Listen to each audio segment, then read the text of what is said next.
All right, peace, people. What's up? It's your girl Lish 2 times, and you are watching Witnessed with Lish. And I have a very special guest today, straight from the A. Straight from the A-Town. Okay, period. Can you introduce yourself to the It's your people? boy 4Fargo, straight from the A-Town, you know what I'm saying? We in this thing. All right. He from the city where players play. You know what I'm saying? I don't know how they play, but I'm from the city where the players play. Welcome to Atlanta. So she said. Okay. All right. Well, now he in a city that doesn't sleep. Okay. Have you gotten any sleep since you've been in New York? Nah, not for real. How long have you been here so far? I've been here since Saturday. Okay. Mm-hmm. And what's this city, you know? What the city like? What's it been doing for you? I mean, the lights and stuff, beautiful. Beautiful. People on the bikes, they annoy me because they almost hit me a couple times. While you were walking? Yeah. Oh, the folk be flying, man. Don't step in the street. Don't step in the street or you dead meat. Until it's your turn, okay? Yeah. So, let's get right to the nitty gritty. I see you have been busy. This last year has been really big for you. Mm-hmm. All right. I thought this was going to be like your first time in not your first time in New York ever, but it was like going to be your first, rendezvous in New York where you're really like planting your feet. Yeah. But no, you have a song with Honey Baby, who is like the R&B. I feel like the R&B queen of our generation right now on the come up. She dope. She's so fire. That's a person, that's my girlfriend. I'm good friends with like her team. Yeah. And how did that happen? You being from Atlanta, Honey Baby being from New York? I mean, I found Honey Baby. I found one of her songs on Instagram. I think it came across my sport page. So I'm like, man, it was the touching song. I'm like, man, she dope. I gotta get a record. And you was like, I want to touch her. I ain't say that. Oh, okay. I ain't say that. Okay, I want to record with her. Okay, I like that. Oh, I like that. I like that. A man focused on his business. Yeah, I'm like, she dope. She got a nice voice. I'm like, I'm telling my manager, I'm like, man, I gotta get one in with her. She fire you. Like, yeah, for sure. I'm like, I got this song called "It's for a Reason." I think I should put on. And he said, yeah, let's do it. Sent it to her team. She smashed it. Did you expect anything less? I did. Okay. Expected nothing but the best. So you guys never got in a studio together. It was like a email situation. Yep, it was an email situation. I ain't get in the studio with it, but I'm pretty sure we'll make it happen. Yeah, make it happen. What about your feature with Jacquees? Did you do that together in the studio since he's down there, or? No, I didn't get in the studio with Jacquees. I sent it to him, but I ended up seeing Jacquees probably like a week or two before that. Okay. He was like, "Congratulations, dope record." You're like, man, I gotta get on that remix with you. I'm like, shit, let's do it. Oh, so he's the one who initiated the remix. Yeah, he told me. I mean, I'm like, man, shit, let's do it. Cause I'm gonna put two people on, you know what I'm saying? But he sent his verb back, smashed it. I'm like, we don't need nobody else. Right. We don't need nobody. He smashed it. Let's run with it. Yeah, absolutely. So what is the process like for you when you're now creating and you're now touching other artists? These are more established artists from what you've worked with like historically. Mm-hmm. So what does that feel like for you? Like the progress of elevating. How is that? I mean, it feels great knowing that people that's already like bigger than me and established in the game wanting to work with me. So it's kind of like a dope feeling. And I feel like I'm a dope artist, but them just wanting to work with me. Right. So do you start changing your creative process because now you're elevating? Like, do you feel like your music, your sound, and everything is evolving and changing with the environment that you're in? Because new levels, new individuals, new peers sometimes bring new sounds because your experiences are different. And I noticed that you write a lot. I look at the credits, in your album. Oh, you look at the credits? Oh, I don't play. When I come to interview make sure people, I ain't got no writers on it. No, I don't mind writers. Oh, okay. I just like to be informed with who I'm sitting with. You right. You know? You right. I don't like wasting my time or yours. You right. Okay. I like that. I interview people before I even sit. I interview people before I even sit down. I check the credits sometimes too. I ain't gonna lie to see. Yeah. I just like to know because I think that we live in a time where we have to stop shaming artists for having writers. So no form of fashion am I saying there's a problem because I see that there's other writers on your projects. Writer dope, But it's different when somebody also is contributing because I feel like this means that you wrote a song. A lot of times when I only see one or two other writers, it tells me like maybe he wrote the song and they had to help it become what it is. Yeah, that's what it be sometimes too. Yeah, I don't mind working with writers. Yeah. Do you prefer it? Nah, I don't prefer it, but I don't mind it.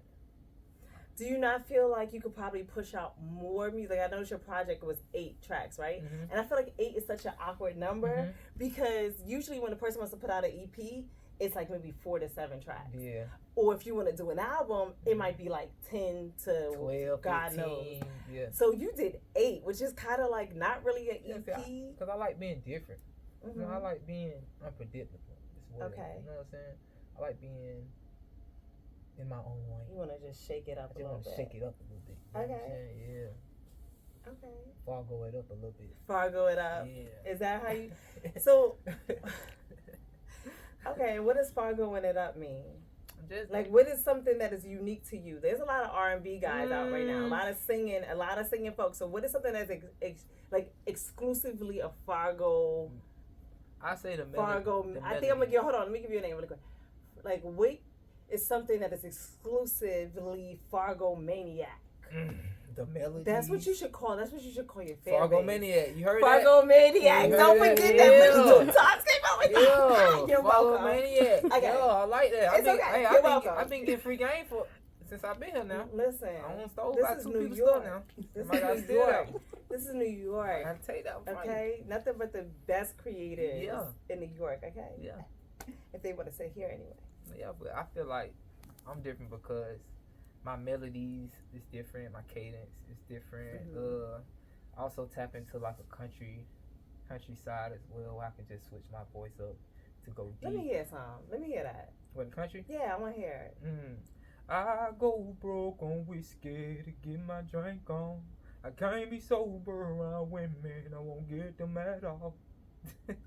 That is cute. How you? It's like you lowered your jaw a little bit to get that sound out. Even though I was still hearing the cows in the back of your throat. Yeah, a little bit, but I kind of like. I said the cows. You know That's my way of saying I've been talking all day, so it ain't all the way there, but you can hear it though. Yeah. You can hear it. Yeah. So they kind of separate me from I like that else. though. Kind of like to be out the box. That's good, actually. Yeah. There's actually a influx of black country singers right now. I think that we live in a time period where black singers no longer have to be categorized as just R&B or maybe pop if they're lucky. I feel like you are in a very unique space being a singer. But I feel like you have a flow to you as well. So what makes you want to sing and not rap? Because I don't feel like I'm not a rapper. I don't sip lean and I don't shoot people and rob and this, all that, and the third, or hit licks and stuff like that. That's all that you think of hip hop? I mean, shit, that's all you hear. Yeah, in Atlanta. Murder. That's true, but that ain't me. But I'm loving that you said that is not you and that you're being authentic. I just want to be true to myself. I love that. Yeah. And I respect that so much. Yeah. I think that one of the things we also have to do in the creative realm is just understanding that if something is like, I'm a firm believer of not condemning a dirty glass, merely presenting a clean one, right? So I may not necessarily like the content of a lot of the music. So what do? We create something that is not that. And I think that you're doing it. Because plus I got kids too. Yeah, I saw that you were a papa. Yeah. You do a lot of content with your children. Yeah, you seen it? I saw some. Yeah, see, my son love my music. Yeah. So I got to keep it like for the women and kind of like appropriate for all ages. I mean, cuss words and stuff. It's not appropriate like that, but it's appropriate. The content's not crazy, but I think that the way you think as a father is very useful for you, because I find that artists who are not super vulgar, even though they may not always make it to like the super boom boom like immediately, it's so much easier for you to go to so many other spaces because like you don't want to scare the others. But so do me a favor. So tell me more about your writing process in this project that you dropped this year. 8 tracks. Few features. Okay, a few writers on the project. It was some writers on the project? Well, I saw more. No, there wasn't no writers on the project. In the credits, sometimes I saw names. So it could be just the person you were. Okay. Yeah, but I wrote the whole thing myself. The whole entire album? Okay. Yeah, I wrote the whole entire album myself. Yeah, the only writers probably been the features. That's it. Okay. Cause they wrote their own music. Okay. That's the only thing I didn't write, but I wrote the whole thing. Okay. Yeah, I write all. Do you get pride in saying that? I do, because it's hard. I want to I hear. wrote some hard shit. You did write some hard stuff. I feel like you told a lot of stories too. Like we learned about, like, I think it was your cousin who was killed. Or, Yeah. okay. And do you feel like your desire to not speak about anything street, kill 'em, gangbanger, like, is because you've experienced death so close? I feel like it's because that's just not nothing I did. Right. But yeah, the death too. Yeah. Yeah. Yeah. So how did you grow up? I mean, Like, did you? I'm a grandma boy, so she Okay. kind of had her hands on me, and she always told me, trouble easy to get into and hard to get out of. Mm-hmm. So I kind of listen. Yeah. Yeah. Were you raised by your grandmother? Yeah, and my mom. Yeah. Okay. Yeah. What's your relationship like with your father? I don't have one.